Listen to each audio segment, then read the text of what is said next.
Hey everybody, I had every intention in the world to go live today so that I could interact with you and to also answer any questions that you have live on Facebook. Clearly I am still working out the kinks in that. I could not, no matter what I did, get it to come up and work appropriately. So any of you that have any training tips for me, please call me and walk me through the process. I am not technology in any way is not, we don't get along at all. So I'll take whatever training advice I can get on that because I clearly can't figure it out on my own. So I'm just going to demo and give you this teaching lesson like I normally do. So what we're going to cover today is how to make a basic vinaigrette. And this is the information I want you to look at here. I was going to talk to you about a vinaigrette. Basically has three components: an acid, a thickener, which is optional, and then an oil. And then of course your seasonings, your herbs, and then I recommend choosing a theme. Like, do you want an Italian vinaigrette or a Greek or Asian or Mexican or Indian or whatever? So typically if you're going to make a substantial amount of a vinaigrette, like if you want to get like 6 or 7 days out of it and you're going to use it for various things, I recommend using a blender.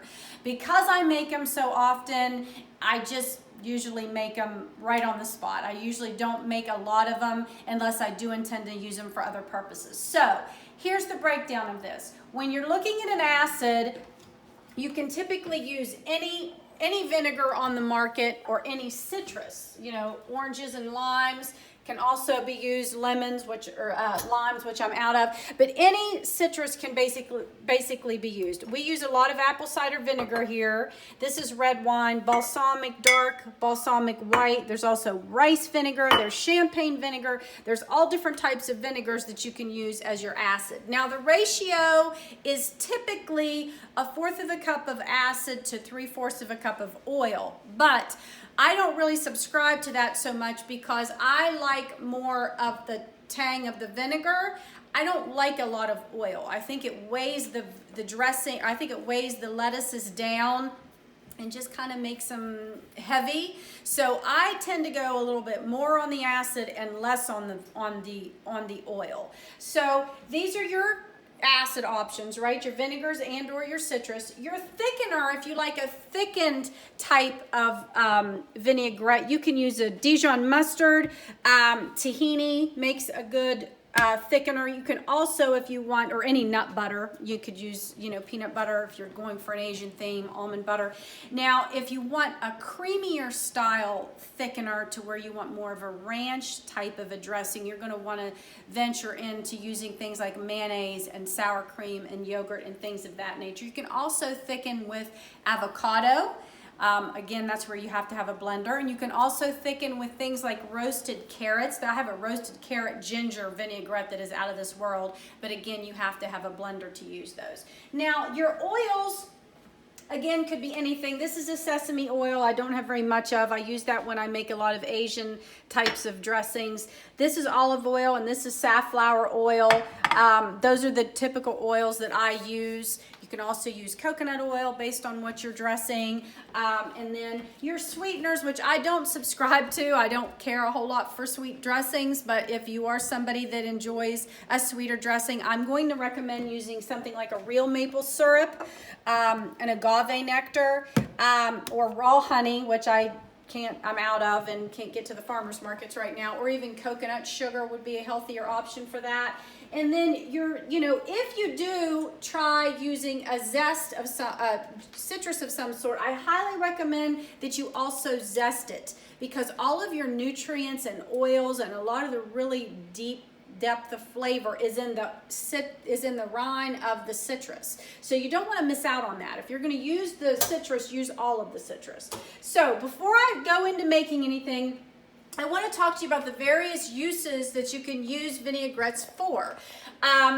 Obviously, they can be a marinade, right? You can use them to marinate your meats before you cook them. You can also use them after the meats are cooked as a dipping sauce. One of the things I use them for is like if I do a dry rub on chicken wings, when the chicken wings come out of the oven and they're still hot, I will toss them in a vinaigrette as a sauce, and that's their coating. It's, you know, similar to like hot wings sort of things. They can be used as a dressing for things like pasta salad, potato salads, regular salads, salad bowls, or again with your meats. You can also make fresh salsa out of it with beans or tomatoes. You can use it to dress your quinoa recipes. You can use it to make salmon salads and tuna salads. So once you get this concept down and you play around with it a little bit how to do it, you can double and triple your recipes to where you can use it for other things in other ways and in other places. And then you just play around with, again, the themes. You know, what's your palate, you know, preference? Do you lean more towards Italian? Do you lean more towards Greek? Do you want to play around with Mexican, you know, options and culture and flavor and things of that? So then, you know, the sky's the limit. So they have a jar. This is an old-fashioned jar where the measurements were on here for you. You know, there's vinegar.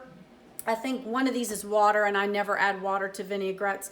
And then oil is up here. And again, this doesn't work for me because I'm used to doing it. But if you're new to the world of vinaigrettes, this is a good basis for you to play around with. One of the other things that I like to do, and I did this a lot with my husband when he travels, is I would make them right in the jar. I would put my ingredients in the jar, pour it, and then shake it, and that would kind of act as a blender, and then he could take this with him in his lunches in order to put dressing on his salads and stuff. So today what we're going to do is I'm going to demo a vinaigrette that I make here all the time. It's very, very basic. I went ahead and minced the garlic, which you can see. I'm Italian, so I put garlic in everything. Garlic has tremendous health benefits if you eat it raw. It's far better for you raw than it is cooked. It has anti-inflammatory benefits. It helps stave off colds and flus. It's good for the gut. It helps with blood pressure and cholesterol. It helps fight dementia, and the list goes on and on and on. So we eat a lot of garlic here. I am privy to red wine vinegar and apple cider vinegar, so I'm going to put both of those in there. And no, I'm not measuring. I gave you the basic measurements to start with.